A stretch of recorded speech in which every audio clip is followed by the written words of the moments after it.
I'm craving pinangat na isda, pero wala akong stock na isda sa aking ref. Kaya, ito yung pinaka the best at instant na pwedeng isubstitute sa isda. So, ito, simulan natin guys. So, yan yung ating tomato. So, this is the tomato.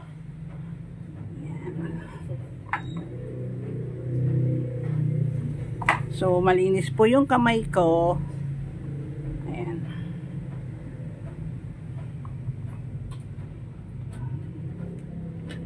So, put all the ingredients.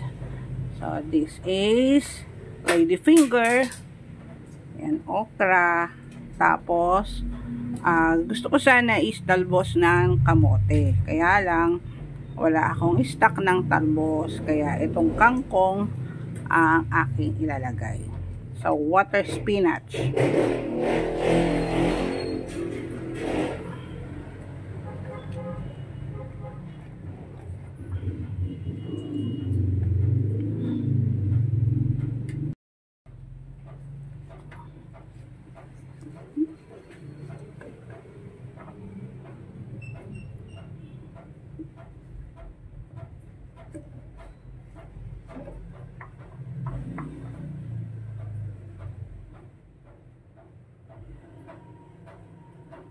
So, ang ganda ng mga colors. Meron tayong red, green, and purple.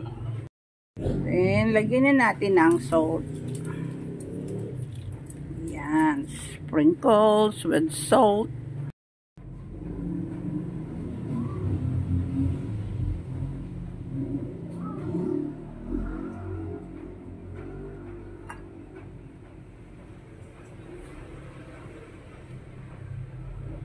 Wala kasi akong siling pangsigang, yung mahabang sili. Kaya yung labuyo lang yung aking nilagay.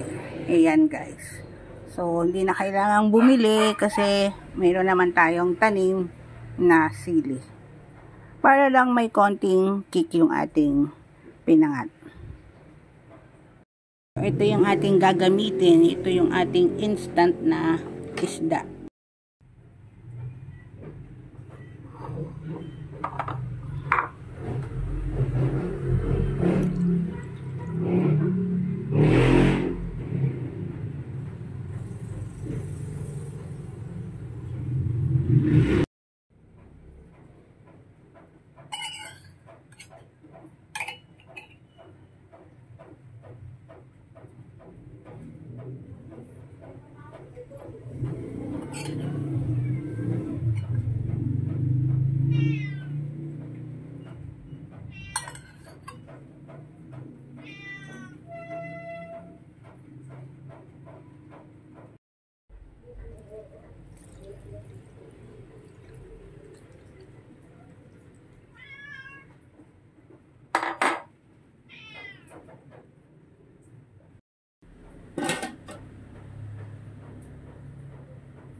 Charan!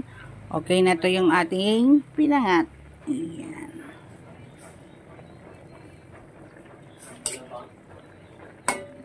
Ayan. So, okay na to.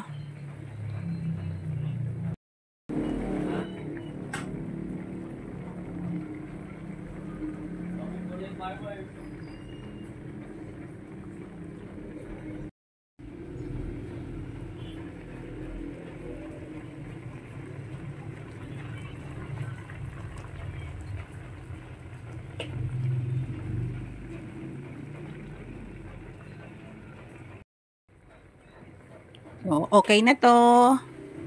Thank you for watching. Hanggang sa susunod na another delicious recipe. Bye!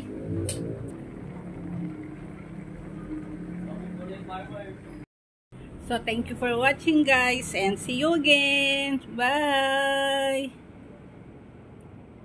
Okay na to. Pwede na to. So, try nyo to.